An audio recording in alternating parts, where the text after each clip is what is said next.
당신. 당신을 만나서 좋았습니다.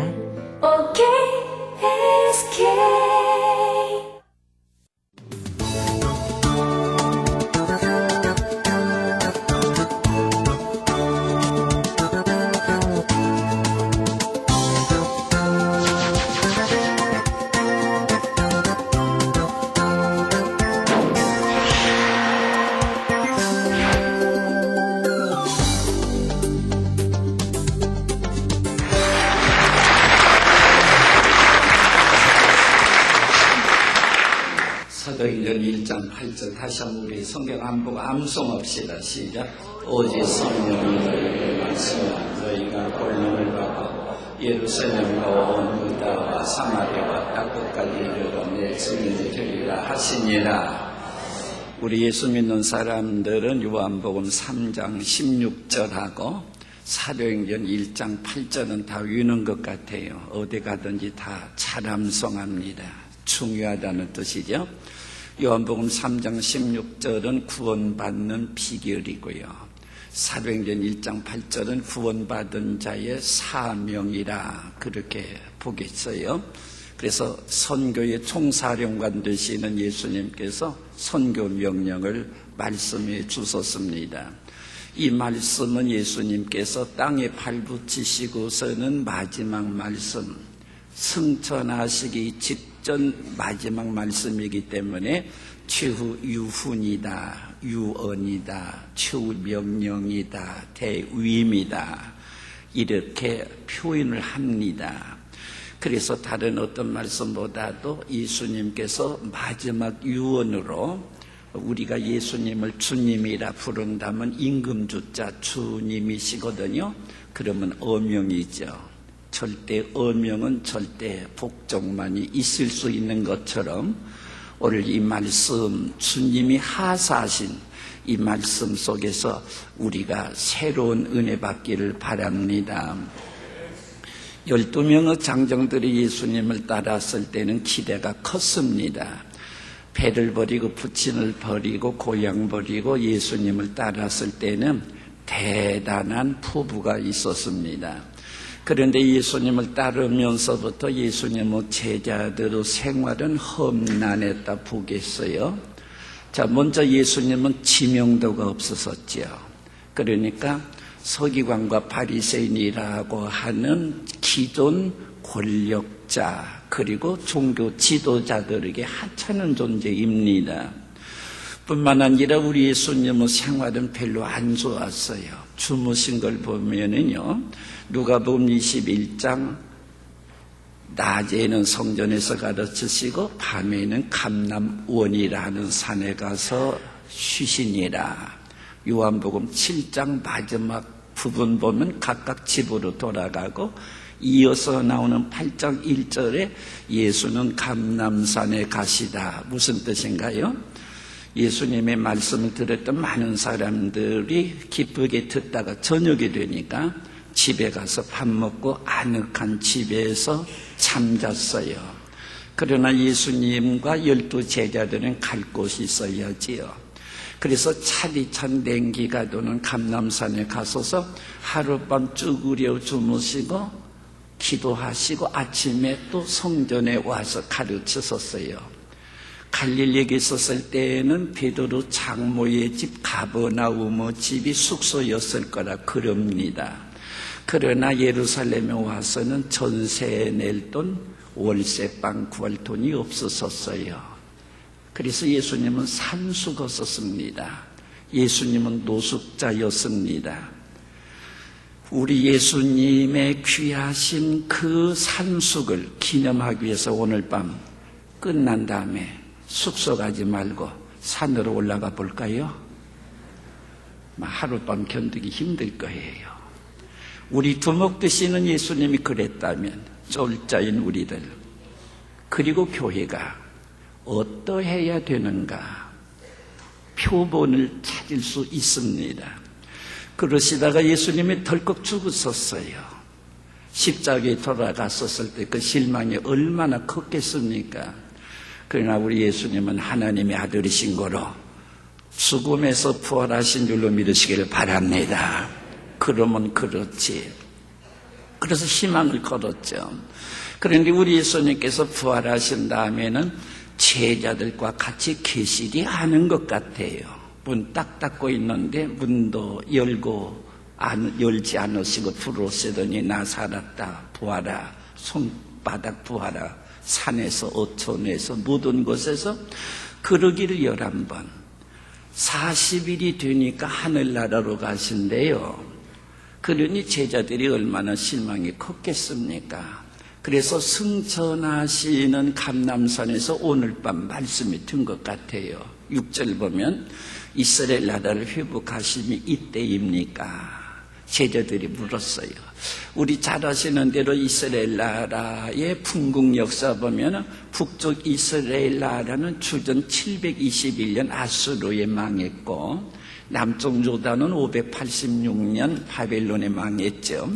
바벨론이 다스리다가 바사가 다스리다가 헬라가 다스리다가 지금 로마 다스리죠. 남북 합해서 나라 이른 지 700년이에요. 국가가 없으면 아무것도 아니죠. 종교, 정치, 예술 뭐 할 것 없이 아무것도 없죠. 그러니까 나라의 독립과 해방이 이스라엘 백성들에게 있어서는 최대 관심사지요. 그러니 지금 하늘나라로 가시는데 정치 얘기 지금까지는 안 했지만은 한번 로마 쪽을 향하여 휙하고 휘파람만 불어도 로마 나라 불바다 됩니다. 그러고 가시죠. 그런 뜻 같아요. 그럴 때 예수님 말씀하십니다. 때와 기한은 아버지께서 자기 권한에 두셨으니 너희 알 바도 아니래요.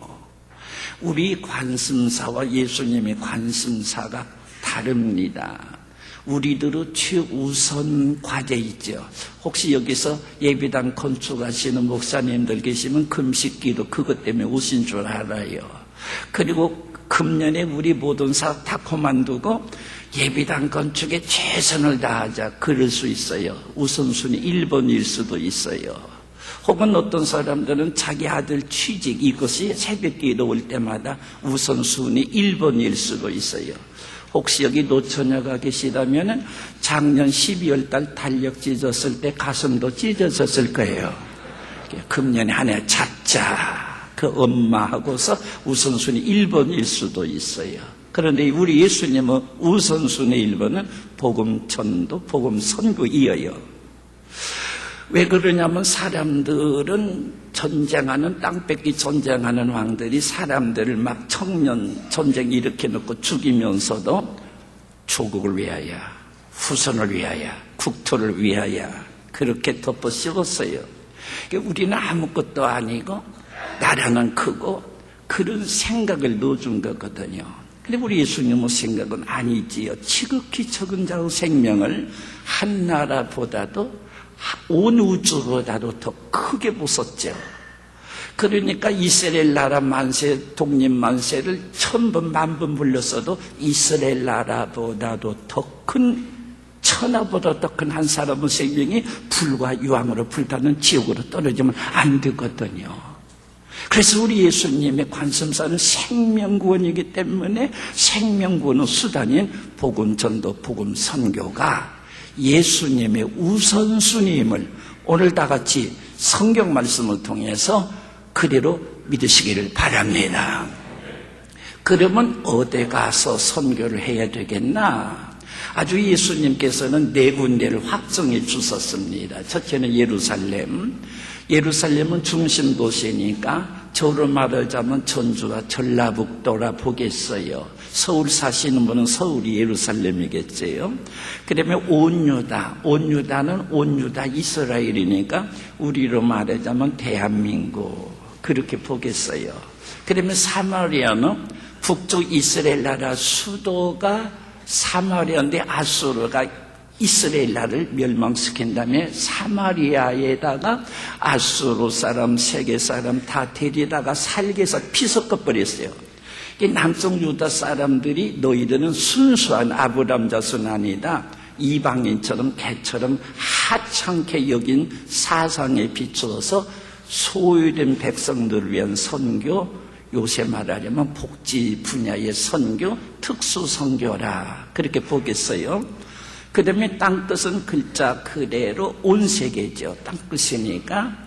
그런데 예수님께서 네 군데를 말씀하시면서 예루살렘이 복음화되면 유다로 가고 유다가 복음화되면 사마리아로 가고 땅끝으로 가라고는 순서적 명령이 아니에요. 과로 되어 있어요. 헬라말로 카이로 되어 있습니다. 네 군데를 동시에 하라고는 동시적 명령입니다. 여기 혹시 30명 되어지는 개척교에서 오신 목사님 계십니까? 우리 교회는 30명밖에 안 되니까 200명 될 때까지는 예루살렘 선교, 우리 지역 선교만 열심히 하리라. 만일에 그랬다면요, 이런 말씀이에요. 예수님 죄송합니다. 예수님이 말씀하신 네 군데를 동시적으로 다 하라고 그랬지만은 우리는 30명밖에 안 되거든요. 200명 될 때까지는 예수님의 명령 4분의 1만 순종하겠습니다. 그 뜻이에요.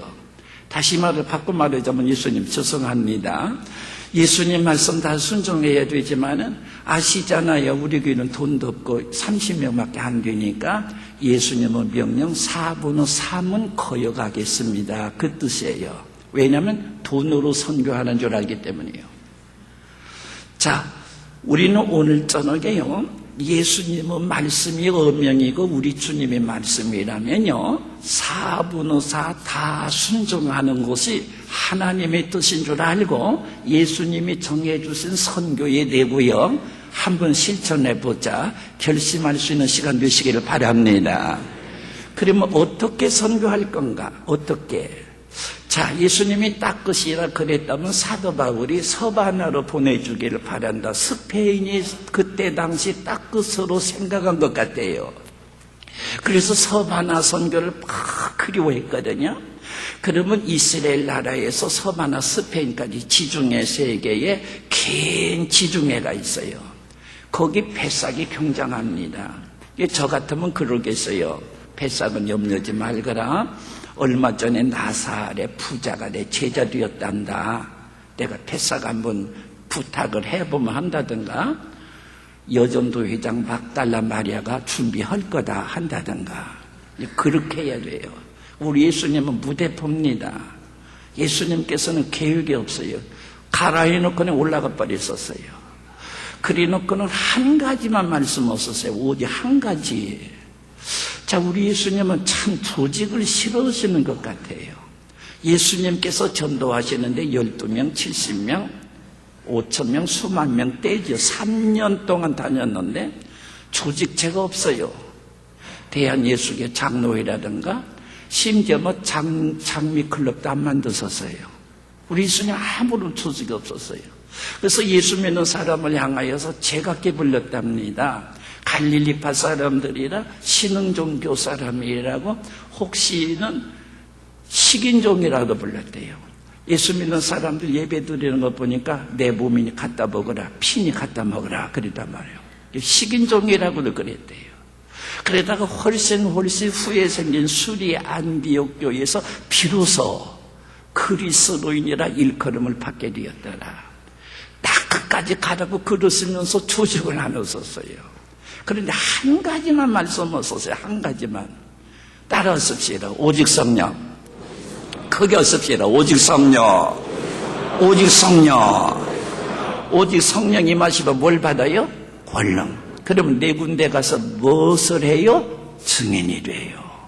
자, 그러면 여기 목사님들, 전도사님들만 왔다 그럴지라도 네 군데 선교할 수 있는 자격이 있는지 없는지 오늘 점검 좀 하고 지나가겠습니다. 이 네 군데 선교할 수 있는, 예수님 네 군데 지정했는데, 자, 제가 묻는 말에 힘있게 답하시면 돼요.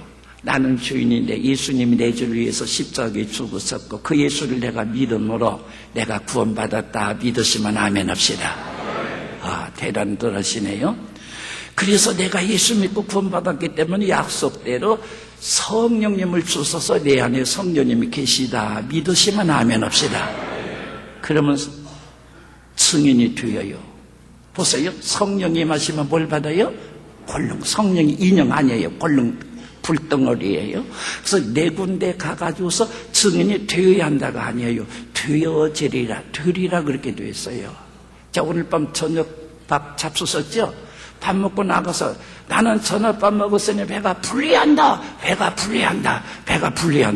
그렇게 안 해도 배는 불러요. 밥 먹으면 불러요. 성령이 임하시면 성령님이 권능 자체에 이어요. 그래서 네 군데 가서 증인이 될 수밖에 없도록 성령 받는 순간 선교사 자격증을 받는 거예요. 그래서 증인이 뭐예요? 예수님을 증거하는 사람이거든요. 예수님을 증거하는 사람을 크게 말을 해서 선교사거든요. 하여튼 우리가 예수님을 증거하는 자격증은 언제 받느냐면 성령이 임하는 순간에 받거든요. 그래서 여러분들이 내가 예수 믿고 구원받았으니 성령님이 계시다 믿으시면 선교사가 되어지리라, 증인이 되어지리라, 증거하는 사람 될 수밖에 없도록 자격증을 이쪽에서 받았어요. 성령 임하는 순간. 그러면 나 자신은 선교사인 줄로 믿으시기를 바랍니다. 자, 손 한번 내밀어요. 자, 잠깐만. 오른손 없으면 왼손 내밀고요. 나는 선교사다. 5번 시작. 나는 선교사다. 한번 인사 들어오시기 바랍니다. 선교사님 안녕하세요. 네. 저는 선교 전문가입니다. 제가 섬기는 바울 선교에서 276명을 76개국에 보내고 있습니다.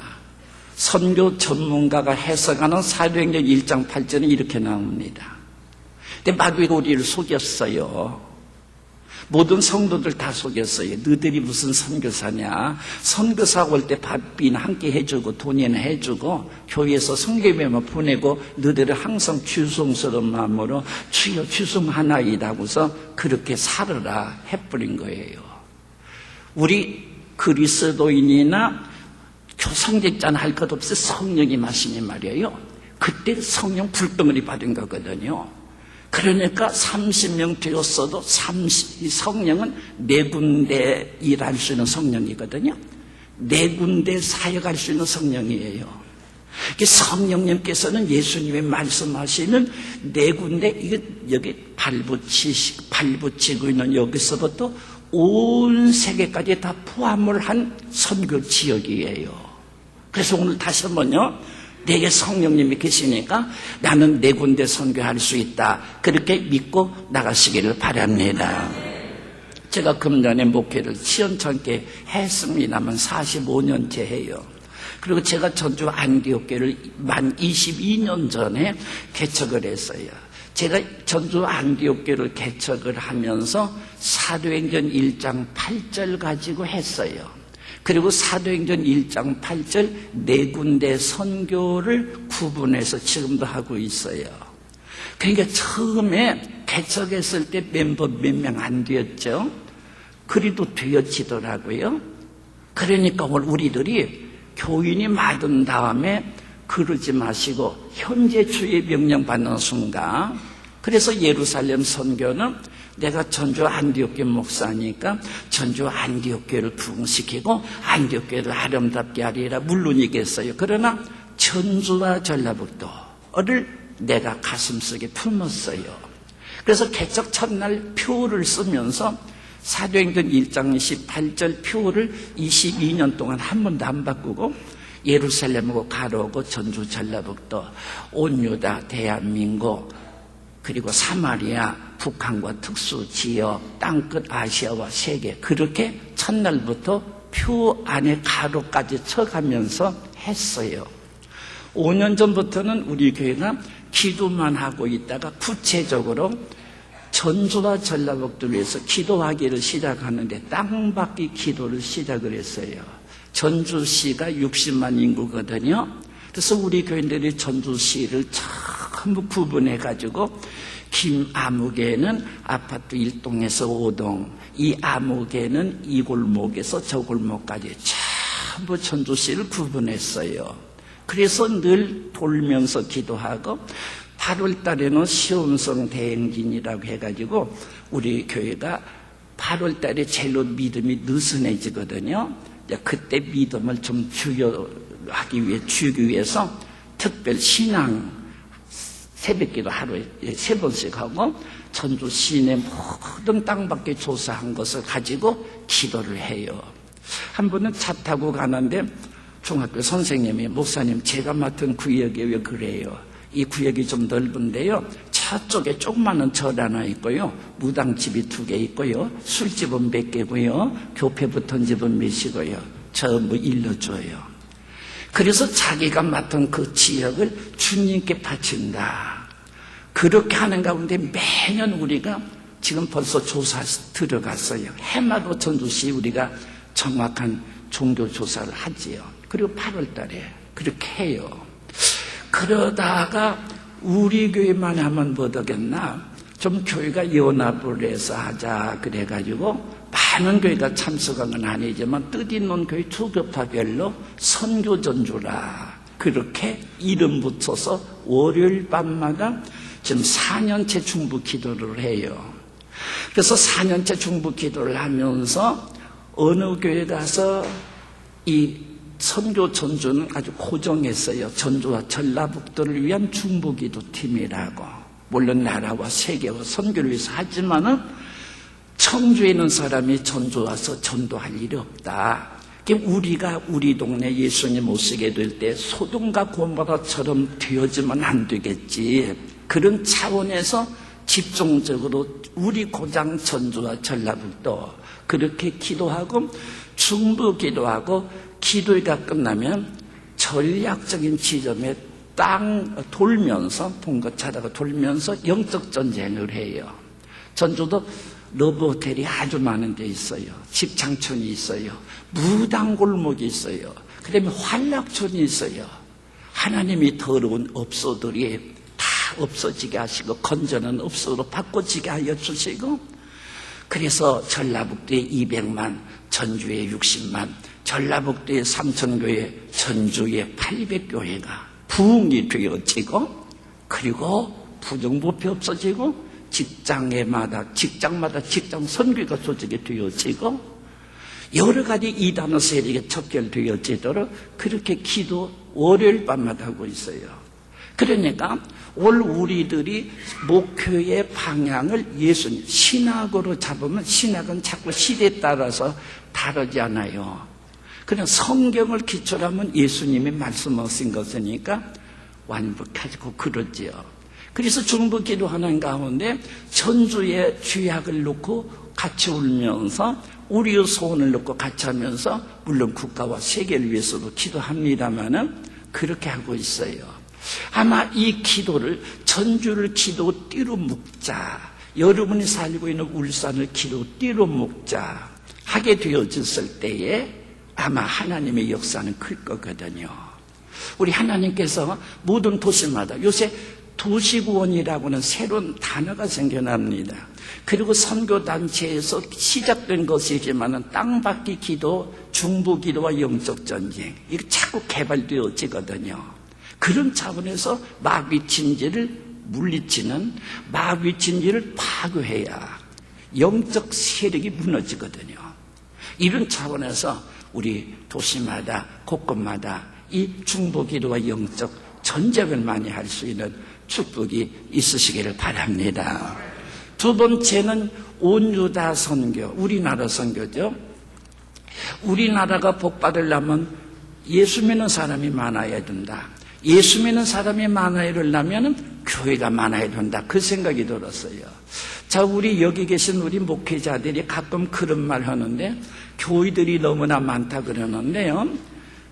교회가 뭐 아파트 1층에도 교회, 2층에도 교회, 3층에도 교회, 뭐 4층에도 교회고 그렇게 하는데 안 믿는 사람이 하는 얘기 우리 하면 안 돼요. 그렇게 많아도 우리나라 기독교가 25%밖에 안 됩니다.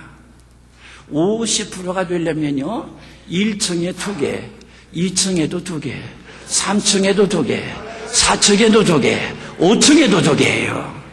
만일에 75%가 되려면 1층에는 3개, 2층에도 3개, 3층에도 3개 그렇게 되어야 될 줄로 믿으시길 바라며 배 아파요? 그래야 되잖아요. 교회가 많은 것을 제일로 싫어하는 것은 마귀죠.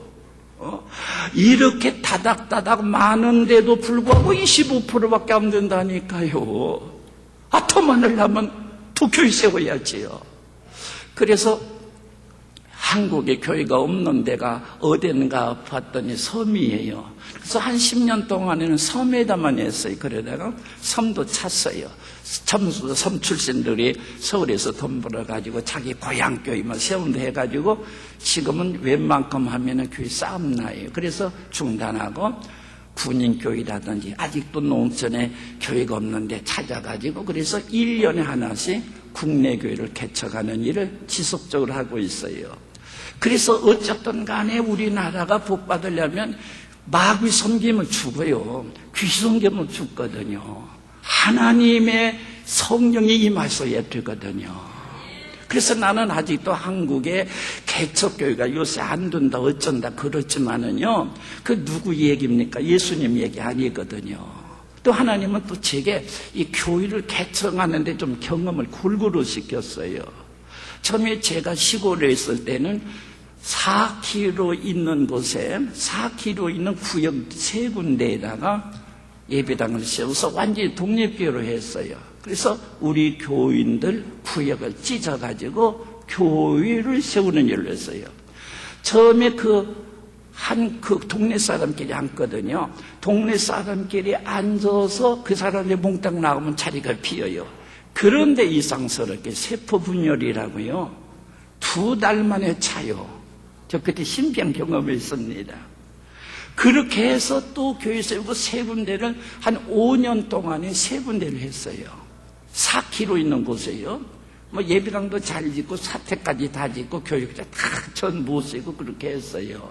그러니까 우리들 할 수 있으면 우리들로 교회를 찢어서 하는 그런 개척도 더 필요하겠다 그런 생각이 들어요. 두 번째는 제가 단독으로 교회 개척을 하고 싶었어요. 그래서 지금부터 전주 안디교 22년 전에 개척을 했는데 그때 개척했을 때의 제 나이가 49이었습니다. 그리고 우리 아이들이 대학생이 3이고요. 막내가 중학교 3학년이었었어요. 그러니까 교회 개척한다 그때 당시에는요. 신학교 막 나온 사람만 교회 개척하는 줄 알았거든요. 그러면서 내 개척하면서도 이렇게 늙어가지고 개척해가지고 어떻게 만일에 실패하면 어떨까 하는 걱정도 없잖아 있었어요. 지금 보면 뭐 나이 많은 것도 아닌데. 그런데 교회가 나이 들어서니까 참 좋더라고. 우리 대학생 3놈이 주일학교 찬양대 다 하니까 인물난이 없어요. 처음부터 다 좋았어요. 그렇게 되니까 경험도 20여 년 동안 경험이 풍부하고 그러니까 실수가 덜하지요. 아이들이 참 뭐 교회 일 다 해버리니까 그렇게 좋았어요. 부디 50대들 개척하시기를 주의 이름으로 부탁합니다. 그렇게 좋더라고 나이 들었으니까요. 그러니까 누가 보기에 그런 것 같아도 나는 좋았어요. 그래 왜 젊은이만 오겠습니까? 그 다음에는 현재 우리 교회가 하는 방법으로 한국에 교회 없는 곳에 그래서 1년에 하나씩 꼭 교회 개척을 하게 되어지고 그렇습니다. 그 다음에 노회나 총회 차원에서 했으면 좋겠다 생각이 들어가요. 우리가 총회나 노회 상회비 낼 때마다 모든 교회에서 대체 이 돈 걷어다 못하나 다 그렇게 불평 속에 내는 교회들이 참 많아요. 총회적으로 금년에 30개, 노회적으로 금년에 5개 말이에요. 세우면 되는 겁니다. 부자들 돈 쓸 데가 없어서 야단치는 사람들 많거든요. 그렇게 해서 좀 교단적으로 그렇게 노회적으로 그렇게 쓰면 좋겠다. 그 다음에 해외에 선교사를 보내가지고서 해외에 현재 우리 선교사들이 가서 많은 교회를 개척하니까 그것도 좀 풍부하게 되어지는 것이고 그러겠죠. 그래서 오늘 우리들의 모든 하나님의 교회가 마귀와 싸우는 예수님의 몸된 교회에 심는 거거든요. 처치 플란팅이라고 해서 나무 심듯이 심는 거거든요. 그래서 앞으로 우리 한국교회 개척교회 안 된다 그런 소리 마시고요. 예수님께서 내 교회를 세우리니 내가 교회를 세울 거라 그랬거든요. 하나님의 교회가 더 많이 개척될 수 있는 그런 축복이 있으시기를 바랍니다. 그 다음에 세 번째 사마리아 선교는 우리 교인들이 몸으로서 하는 선교는 가장 크게 합니다. 그래서 우리 교회가 이래 특수 분야에서 좀 예수님께서 지극히 작은 자에게 한 것이 내게 한 거라 그랬거든요. 지극히 작은 자에게 예수님께서 한 것이 예수님께 한 거라면 고귀한 일이거든요. 그래서 저희 교회에서 장애자 예배를 드리는데 주일 오후 3시에 장애자 예배를 드립니다. 한 200명 모입니다. 헬초 타고 굉장히 많은 숫자입니다. 그 숫자는요. 그리고 또 3시에 저쪽에서 자폐증 아이들을 위해 예배를 또 따로 드려요. 이 애들은요, 그냥 뛰기 잘하는 애들이에요. 그냥 눈만 팔면 뜁니다. 그리고 12시, 주일 12시에는 시각장애우 예배를 드려요. 그래서 우리 이 장애우들과 드리는 예배를 주일날 하루 종일 그렇게 되고요. 그 다음에 독거노인, 전두시내 독거노인들을 일주일에 한 번씩 반찬해다가 드리기도 해요. 그 다음에 교도소 선교회는 일주일에 2번씩 교도소 흉악범들 아주 책임지고 우리가 지도하고 있어요. 교도소 선교 팀들이 다 있습니다. 그러니까 예수님이 말씀하신 바에 사마리아 선교를 우리가 그렇게 지정하고 하게 되었었을 때 자연적으로 80년 전에는요, 아주 대대적으로 무속신앙 뒤춘동을 한번 벌렸습니다. 서울에서부터 제주도까지요. 우리나라의 더러운 죄악과 우리는 싸워야 될 그런 책임이 있고 그러거든요. 그래서 특수 분야 선교 우리가 감당하고 있습니다. 마지막으로 닦은 선교는 오늘날 우리가 사는 세상, 참 오늘 이렇게 우리 참 동역자들 보니까 흐뭇합니다. 이 숫자 은혜 더 받고 주의를 더 하려고 하는 우리 한국교회에 소망이 있다고 저는 봅니다. 그러나 세계는 말입니다. 아직도 복음이 들어가지 않은 24,000 종족 가운데 24,000 종족 가운데 만종족, 요새는 좀 줄어서 6,000 종족이라고도 그래요. 미전도 종족이라니까요. 예수 이름을 들어보지도 못했다니까요. 이런 차원에서 우리가요, 사치스럽게 해외 선교냐 그런 소리 할 것 아니라 예수님 명령이니까 하고 세계에 대한 관심을 다시 한번 가질 수 있어서 세계를 향하여 어떻게든지 복음을 전할 수 있을까, 그런 결심을 가질 수 있어서 실천하실 수 있는 축복이 있으시기를 바랍니다. 제가 아프리카에 한번 갔었어요. 아프리카 한번 갔었는데 선교사님 집에 머물렀는데 현지인이 아침에 왔다가 저녁에 가는 가정부가 있어요. 헬퍼가 있어요. 헬퍼가 있는데 점심밥을 먹는데 어떻게 많이 먹는지 배가 터질 것 같더래요. 근데 배는 또 안 터지더래요. 물었답니다. 왜 그렇게 밥을 많이 먹느냐 그랬더니 선교사님, 우리 지방에서는요 하루에 한 끼만 먹습니다. 나는 선교사님 집에 일하러 오니까 낮에 한 끼 먹습니다. 그러면 당신네 집은 어떻게 먹소? 그러니까 밤 10시에, 자기 동네는 밤 10시에 먹는데요. 밤 10시 왜 먹냐면 밤 10시에 먹어서 바로 재워가지고 밥 안 꺼지게 하려고. 우리 클 때도 그런 말이 있었어요. 우리가 막 뛰어다니잖아요. 그러면 할머니들이 빨리 뛰지 마, 밥 꺼져, 밥 꺼져 그랬어요. 밥 꺼진다고 빨리 뛰지 말랬어요. 그 현상입니다. 아침에 일어나서 커피 한 잔 먹고 가요. 낮에 물로 배 채워요. 저녁에는요 바른 밥만 먹어요. 10시에 먹어요. 그래서 그들의 수명이 38세, 42세, 46세 그럽니다. 우리나라 여자들 80세입니다. 남자들까지 합치면 73세 평균이에요. 그들은 벌써 35세 수명령이 있는 데도 있어요.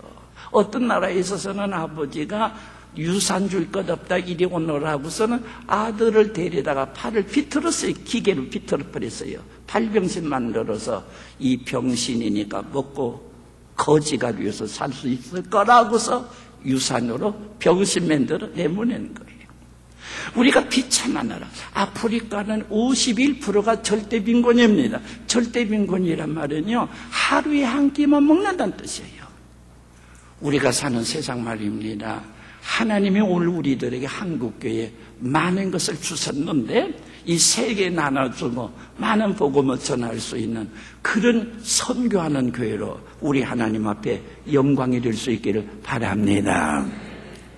그러면 이런 선교를 하는데 어떻게 대비해야 되겠느냐는 생각이에요. 제가 이제 사도행전 1장 8절 가지고 선교하겠다 하면서 제가 23년째, 제가 목회 23년째 되었거든요. 뒤돌아보니 부끄럽기 짝이 없어요. 하나님 앞에 가서 혼만 날 것 같아요. 그래서 마지막 하나 교회 개척해가지고서 하나님 앞에 아름다운 교회 만들도록 하나님 함께 해주시오. 기도하는데 1년 동안 준비 기도하는데 삭개오 선생님이 오세요. 오시더니 누가복음 19장에 나오는 삭개오 선생님 오시더니 소유의 절반을 가난한 자들에게 주겠사오며 50%를 가난한 사람에게 주어야 한대요. 그래서 선교비를 교회 재정에 50%는 써야 되겠다는 생각을 거기서 했습니다. 그래서 저는요 11조만 내면 그만인 줄 알았어요. 그런데 하나님은 아니에요. 50%예요. 보세요. 이웃사랑하기를 내 몸처럼 하라 그랬죠? 그러면 이웃사랑을 내 몸처럼 하라면 50%씩 갈라먹여야죠? 무슨 말인가 모르겠어요? 또 한 번 할까요? 이웃사랑하기를 내 몸처럼 하려면 50%씩 갈라먹여야죠. 그래서 50% 하다가 저는 원래 머리가 둔한 편이에요. 저는 초등학교를 삼수에서 들어갔습니다. 외정 때 시험 본 때였었거든요. 시험 보면 떨어져요. 또 떨어져요. 세 번째 들어갔어요. 머리가 잘 안 돌아가요.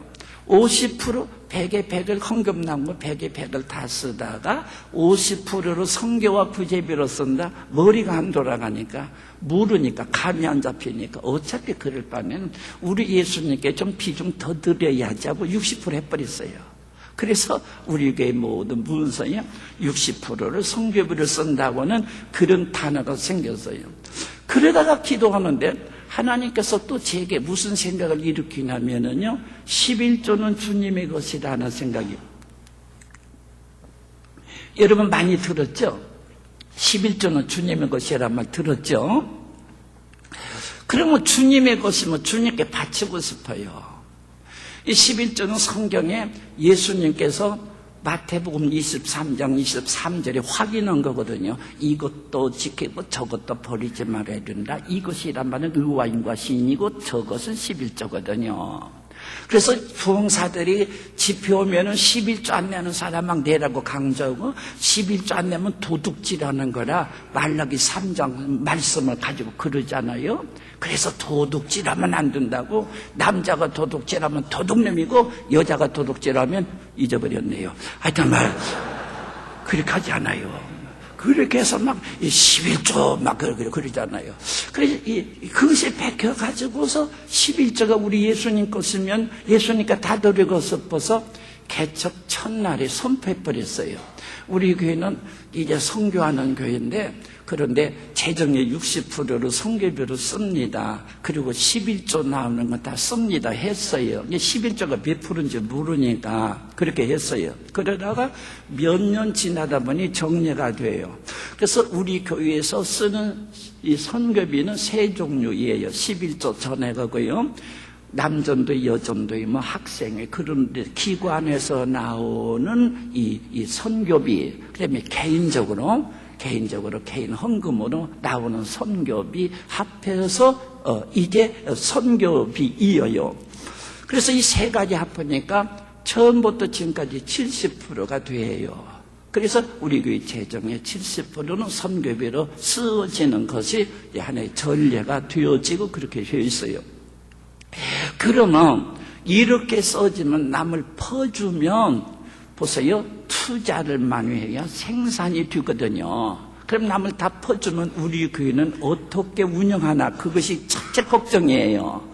우리 모든 중직들의 그 관심이 그겁니다. 목사 생활비는 어떻게 하고 이 모든 것을 어떻게 쓰냐 그런데 저는 해답이 없는데 해답이 있다면 습관이라고 생각을 해요. 우리 교회가 처음부터 그렇게 습관을 들였더니 그렇게 하기로 했더니 되더라는 거예요. 우리 교회가 군산 비행장에는 경납기 누가 뜯어다가 창고하려고 지어놓은 거예요. 거기 개발지역이라 2층, 3층 건물이 없어서 거기 들어갔거든요. 그래서 사는데 지금까지 그렇게 삽니다. 그런데 교인이 부른데 어쩌겠어요. 그리고 그것을 건물을 사야지요. 6개월 만에 그 건물이 팔렸습니다. 다른 데로. 다른 데 2층, 3층도 얻고 나갈 데가 없어서 할 수 없이 돈 많이 주고 은행비 빌려가지고 그걸 샀어요. 안 살 수 없었어요. 그때부터 빚지기 시작했죠, 은행비에. 그래서 이래 교인이 부르니까 땅을 또 사고, 또 사고, 또 사고, 또 사던 여러 번 사고, 교육관 또 짓고, 또 짓고, 또 짓고, 막 해가지고 그것이 건축비, 그것이 20% 들어가요. 그리고 우리 교회에 실질적으로 쓰여지는 운영비는 10%고 가장 많이 썼을 때가 12%였거든요. 그러니까 이 답을 저보고 요구하지 마시고 하는 가운데 하나님이 우물 파면 물이 고이듯이 선교라고는 틀을 400년 1장 8절에 따라 했더니 하나님은 기기 묘미한 방법으로 할 수 있게 해주시고 돈도 주시더라. 이것이 내가 결론이라면 결론이겠어요.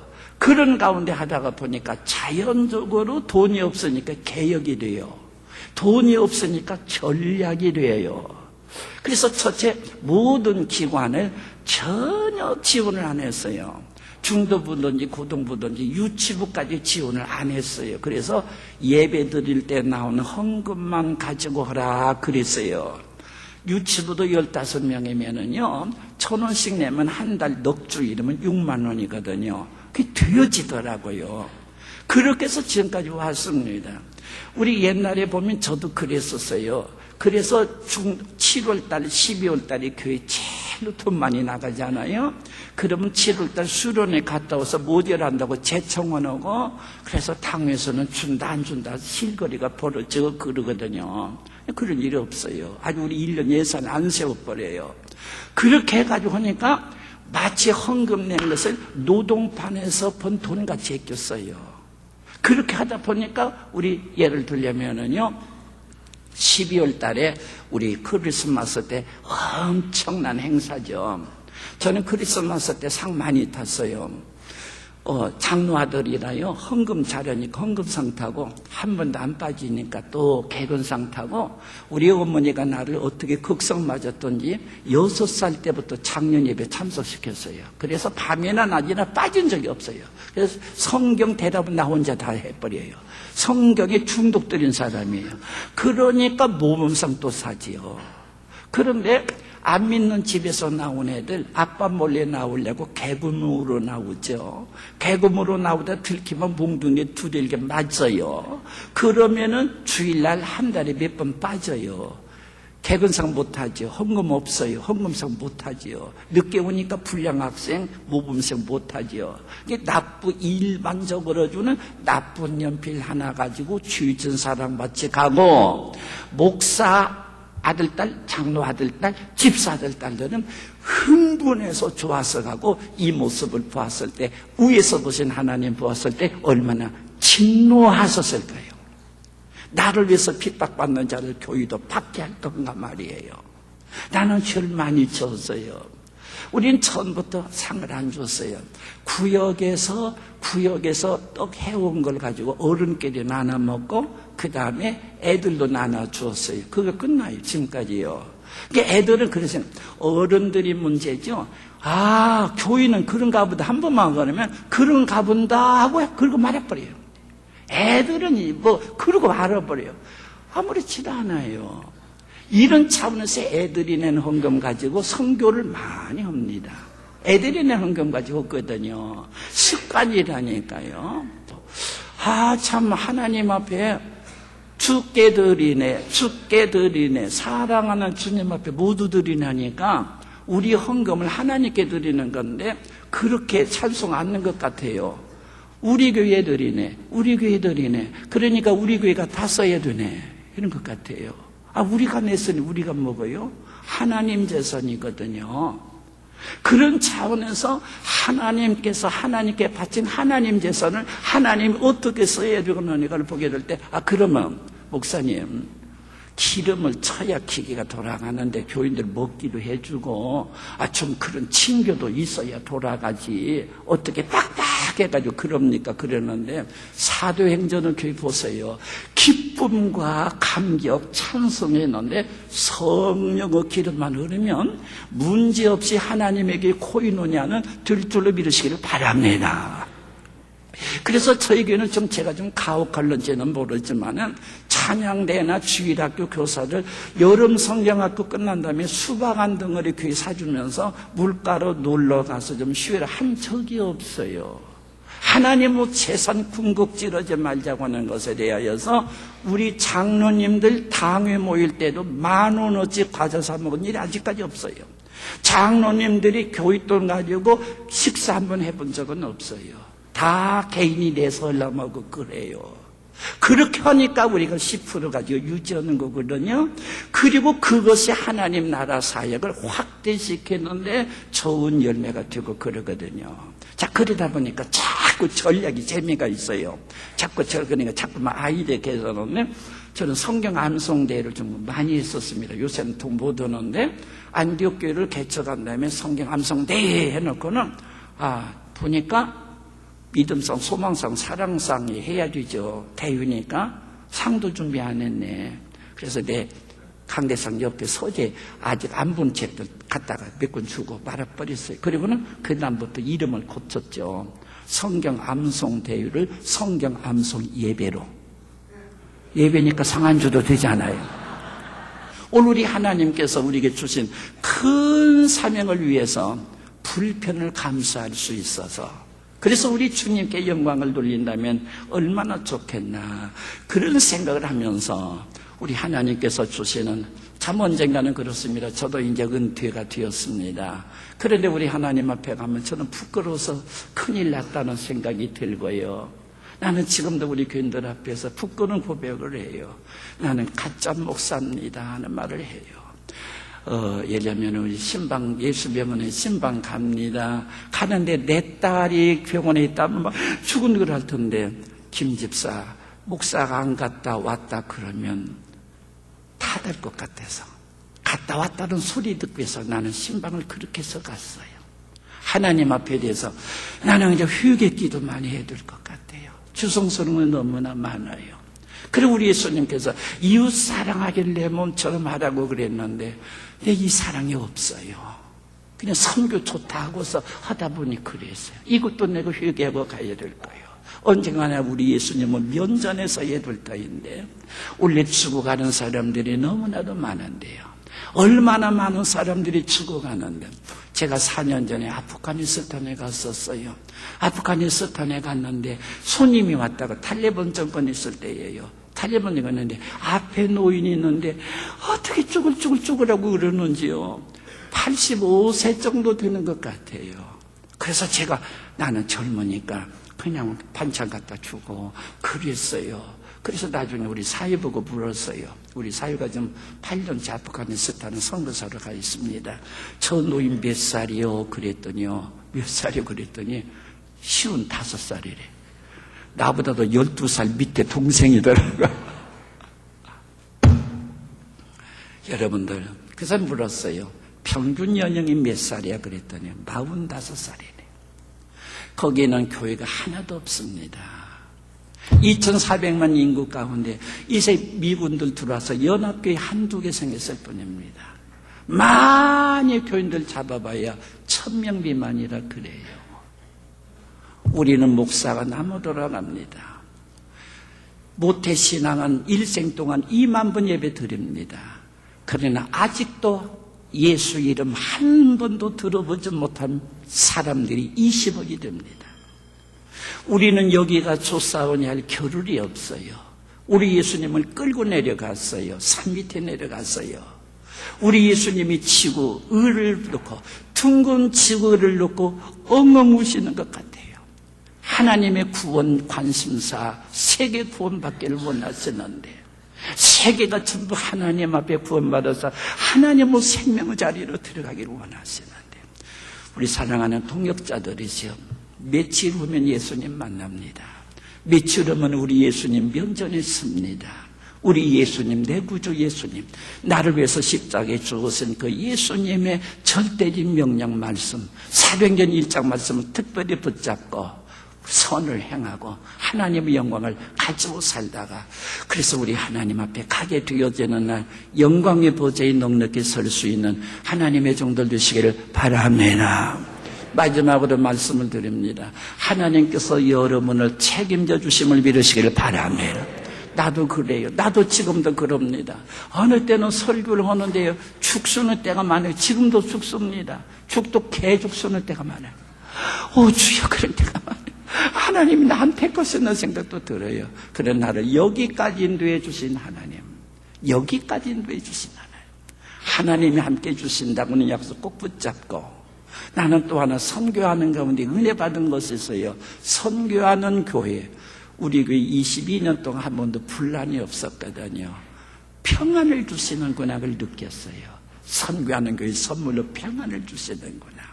남을 도와준다고는 그거 별것도 아닌데요, 우리 하나님 앞에 쓰게 되어지는 날, 내 구주 예수님, 나를 위해서 죽으신 예수님, 우리 하나님 앞에 아름답게 살다가 주님 맞이하는 주의 종들 다 되시기를 바랍니다. 다 같이 합심해서 기도하십시다. 동성으로 기도하십시다. 오 주님 감사.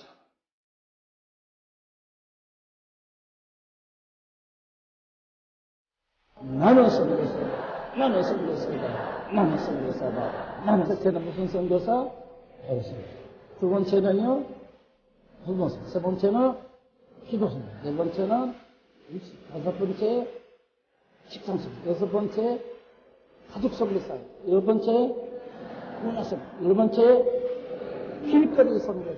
이렇게 선교가 다양해졌어요.